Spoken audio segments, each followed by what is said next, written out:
we are live now, Mr. Mayor. All right, thank you. Okay, we will call the regular meeting of council to order for October 26th, and we will immediately recess and move into our public hearing. And tonight's public hearing is Bylaw 21, 2020, Advertisement Bylaw. So we will begin tonight's public hearing with a presentation. Over to you, Ms. Drukier. Thank you very much, Mayor Genung, members of council and senior administration. Good evening. I apologize for being late. I'm going to share my screen so I can show my PowerPoint.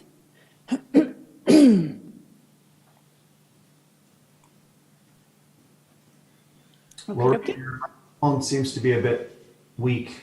Is everyone else hearing okay? I can speak up. Yep, that's better. Thank you. Okay. It's hard to tell. Okay. So I'm here tonight to present a brand new bylaw, which should go to the next slide. It's one made possible by changes to the Municipal Government Act. These changes give municipalities more flexibility in how we notify the community about bylaws, resolutions, meetings, public hearings, and more. We are required to have an approved bylaw in place to have that flexibility. In print historically meant newspaper advertising, but it also included mail or other types of delivery to every resident in an area impacted by a proposed change. The 2017 revision to the MGA section was deliberately written to be flexible and to allow for current and future changes in technology. Excuse me. This allows municipalities to adapt to meet local needs. It allows the town to develop a made-in-Cochrane solution. Bylaw 21-2020 has been drafted to give the town flexibility in all public notifications. With an approved bylaw, administration will develop a consistent workflow and process to continue to reach as many residents as possible with public notifications using both the newspaper and online media. The MGA has specific requirements for a bylaw that authorizes alternative advertising methods. Council must be satisfied that the method provided for in the bylaw is likely to bring the matter to the attention of substantially all residents in the relevant area. A public hearing must be held, which is what we're having right now. Notice of the bylaw must be advertised by newspaper, residential mail, or website. Notice of this bylaw was advertised for 2 weeks in Municipal Matters, and it's been on the town website. And bylaws passed under this section must be made available for public inspection, which they were. The bylaw before you tonight allows for more variety in advertising and the use of more media. The proposed bylaw is the result of discussions and consultation between communications, legislative services, and development services. With the approval of this bylaw, we'll put a consistent process in place so notices are advertised consistently and notifications are consistent and timely. I have some examples. This is what a public hearing notice currently looks like in the newspaper as part of Municipal Matters. This is how they look on the town website. There are other land use changes that use other methods of public notification. This is a sample of a notification sign that is installed temporarily when a change is proposed to a property. It is displayed for varying periods of time, depending on the type of change.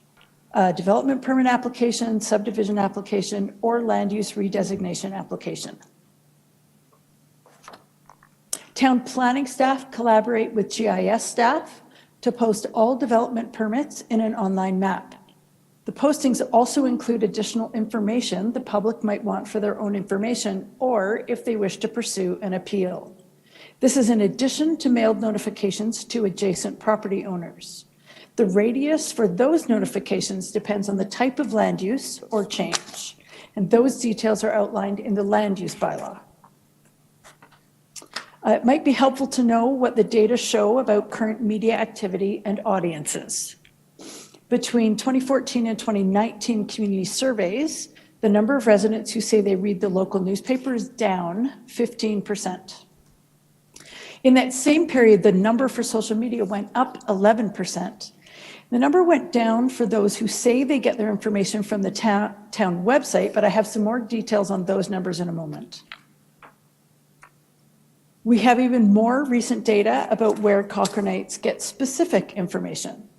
The Social Recovery Task Force survey in June of this year gathered feedback online and in print. The full survey was printed in the Cochrane Eagle, and they received a total of 517 responses online and 35 on paper. Almost all respondents said they have access to technology. The town has 10 accounts on Facebook, Twitter, Instagram, and YouTube. Facebook and Instagram in particular are very lively, and Cochrane.ca has a high level of regular, steady traffic. In terms of advertising activity, we currently publish at least one page of municipal matters each week. Not every week has a public hearing or bylaw ad, but there are almost always notices of development permit approvals. As I said before, we'll continue to use the newspaper, but likely with reduced details and repetition.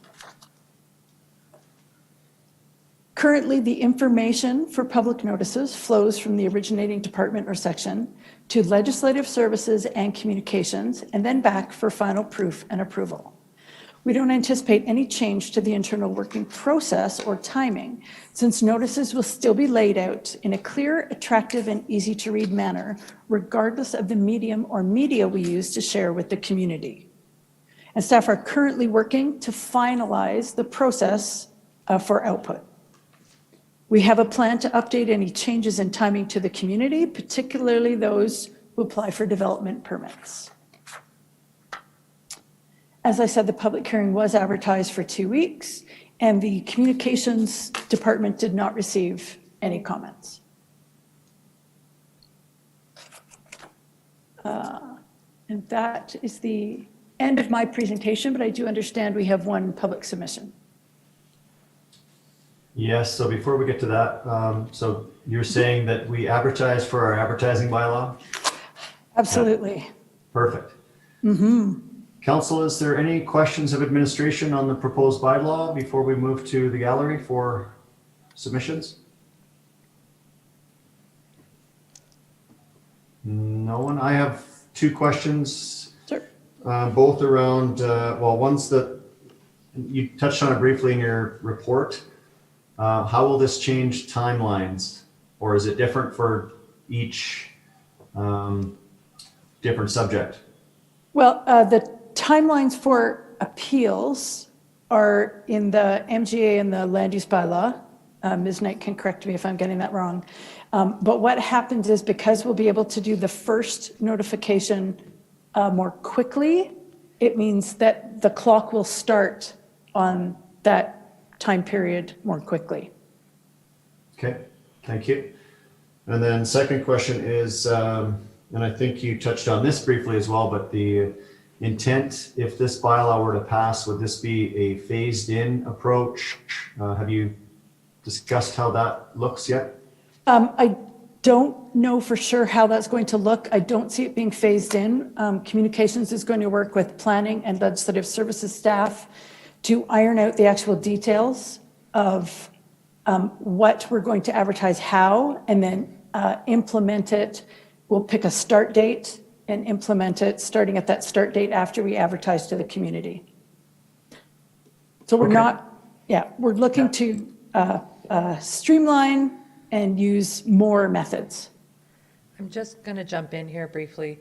Part of the plan would be not to start this tomorrow, because we are still working through the legislative requirements for advertising, what and how, and determining how we're going to also educate residents as to the change in this process, because it does impact when, say, a development permit that has an appeal period, what triggers that appeal period. So we have to do some education first so people understand that anything that is appealable will start from the day it is advertised in the paper or on the website, as opposed to the day it was advertised in the paper. So that does have an impact, and we will need to do a communication strategy around that impact, so that we're just not jumping in to utilizing this tool. This is about getting the tool in the toolbox so that we can use it, but we have to carefully implement this particular tool because it does change how things are done through the town, and residents need to be aware of those changes. Yes, thank you, Ms. Knight. That's where I was going with that. It's just, we can't just flip a switch. Yep. So thank you for those comments. Council, any other questions? Ms. Drukier? Don't see any. We'll go to the virtual gallery. We have one submission to speak. So go ahead, sir. Mayor Genung, I believe that Councillor Flowers had a question. Oh, I'm sorry. Councillor Flowers, go ahead. I'm just curious about using the newspaper. Do you see that there'll be a time where nothing's put in the paper and people have to go online, or is it always still going to be an option? Will always be an option. We don't see eliminating newspaper advertising. The numbers are down, but there's still a lot of people that require it. Thank you. Okay, I'm sorry I missed you in the chat there. I've got my chat function open now. Any other questions? Go around quickly. Nope. Okay, we'll go to the virtual gallery. I'm sorry, sir, I've forgotten your name already. Okotoks, That's okay. That's Cochrane Eagle. okay. Good evening, Mayor and Council. My name is Sean Jessum. I am the publisher of the Cochrane Eagle and the Okotoks Western Wheel. Recently appointed within this year as publisher of the Cochrane Eagle, which is coming full circle for me because years ago I used to work for Sun Media, and one of the papers that I was actively involved in helping to look after at that point was the Cochrane Times. So better on this side. Anyway, I'm here today to share a perspective on the proposed advertising bylaw 21-2020.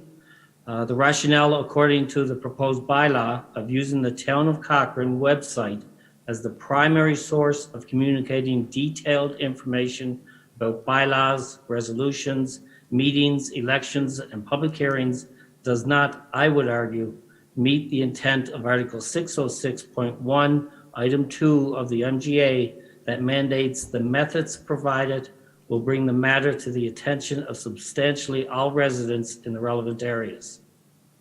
If relevant and important information is solely on the town site, the potential exists for a number of your constituents to be unaware of a substantial portion of town activities unless they proactively search the town's website regularly to find out what is happening, something I believe most will not see as being vital. I would also say for most, it will be a matter of you don't know what you don't know. I believe that publishing the complete and comprehensive notification details in the paper at least once is vital to public engagement and the democratic process. The Cochrane Eagle serves as a third-party verifier and offers a permanent, printed, archived, and readily available record for the public. Recently, in a nearby county, residents of Wheatland County filed a grievance with the municipal government that also chose not to inform them through local media of business development permits, one in particular that some members felt infringed upon their quality of life. Part of their argument being that they didn't know the onus was now on them to actively and regularly seek out municipal information and council decisions, many suggesting this was not open and transparent dealings with the constituents. The town of Cochrane's continued advertising helps the Eagle pay the considerable cost of providing quality journalism to the community we serve. In return, our readers, your constituents, rely on us to keep them informed on Cochrane information, and I believe these readers have been well served with the many years the paper has been serving the community. The administration report on the reasons for the bylaw also referenced some recent data that it was referenced again this evening, that indicates a downward trend in town residents reading the local newspaper.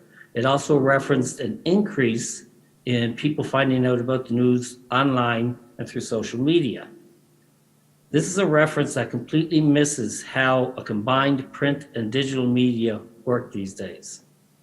Even as this pandemic has been another challenge to the Eagle's print revenue, just as it has been for all media across Canada, we are seeing record readership in print and online as our communities try to understand, to cope, to recover, and to separate facts from fiction.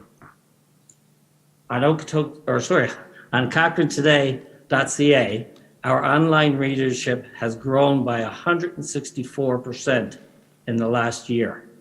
The number of sessions has grown by 159%, and our page views by 139%. The Cochrane Today site has has generated over 1.2 million page views so far this year, which is an average of 120,000 page views in a month. Yet the town of Cochrane has never used the substantial reader numbers on our site as a medium to further reach our constituents. I would suggest that if you are looking at using your site more, you use our considerable reach to help drive traffic to your site. Local, regional, provincial, and national news content is updated on our site on a daily basis, and it has developed its own readership that overlaps with our printed paper, but also a unique readership among the nearly 50,000 visitors we get every month. We've also developed a new feature on the site that has become very popular for those municipalities who choose to continue to publish in the newspaper, and that's to have all public notices in the paper reproduced online on our websites for free. We put them up at the very first posting. We take them down according to the dates that are on the posting. So if it's a meeting or if it's a deadline of any kind, on that day, it comes off our site. Traditional media in Canada is struggling. There's no doubt about that. Community newspapers, often the only recorder of a small community's day-to-day history, are trying to survive. I strongly value the relationship the Cochrane Eagle has forged with the town of Cochrane. I value the advertising support that has given us the ability to continue to provide detailed information to our community. I would not want either to diminish because the newspaper became a minor source of relevant, detailed town information. If residents are deprived of news and information, I believe we all suffer. I want to thank you for your consideration. Okay, thank you, sir, for your submission. Council, is there any questions?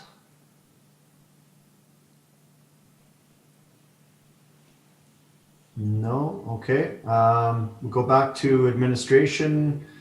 Any closing remarks? I don't see any other speakers. There are no other speakers, and we have had no written submissions for this bylaw. Okay, are there any other questions to follow up with administration on the bylaw?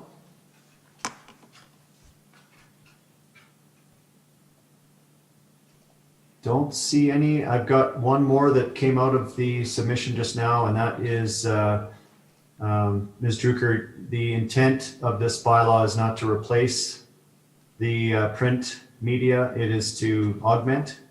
Is that? And I think that's similar to what Councillor Flowers was asking earlier. It's to combine online and print media. Okay, and one other question I have is, would someone be, and this gets back to, I think, the way, if this bylaw were to pass, the method in which we inform people on the change, would potential residents be able to sign up for a notification? And if is that something that we could look into, perhaps? Yep. Yep, for sure. Okay. Yeah, again, we haven't fully fleshed out the details of how we're going to advertise each of the types of advertising that we do. Once we do that, we'll also look for ways to notify people, and that will all become communicated in a marketing communications plan. Okay. Oh, I see Councillor Federico has a question too. Go ahead, Marnie. Yeah, I just have one, and that's when it comes to our senior population who might not necessarily be online or joining us through social media, and if some of our paper advertising is, I don't want to say gone totally, but reduced or kind of combined, are there other ways that we will make sure that, especially our senior centers, that those residents will get the information to them? Is there, I know that we had talked about this obviously as council when COVID, when we were all in isolation, and getting that message out to our seniors. Is there something going to be done that might be different or something that we don't know of? That's always an option. We will continue, the notifications, particularly public hearings, are always, and proposed bylaws and land use bylaw changes are always available, are always advertised that they're available in print by coming to the ranch house. It's always been an option, so we wouldn't take that away. As for targeting those specific groups in other ways, it's certainly something we'd look into. Awesome, thank you. And I guess, and if there isn't necessarily any other way that you guys can do it, I guess maybe making sure that maybe those lead people at those centers are aware that they can let the residents know that they can access the material from the ranch house, because obviously somebody probably living in one of those centers, they might not be able to have the capability to drive up to the ranch house themselves, but maybe we can find a way to make sure that information is delivered to them. But thanks for the info. I think you're bang on. The media world is changing, and so we have to make sure we're doing everything that we can to reach as many people as we can. If I may, Mayor, just one observation, if I can. Yeah, okay, go ahead. I presented to numerous municipal governments over the last little while, and in every single case, the municipality's actual spending or actual volume of advertising that tied around this one bylaw, because it's mandatory notification advertising, it was actually relatively small portion of the overall advertising.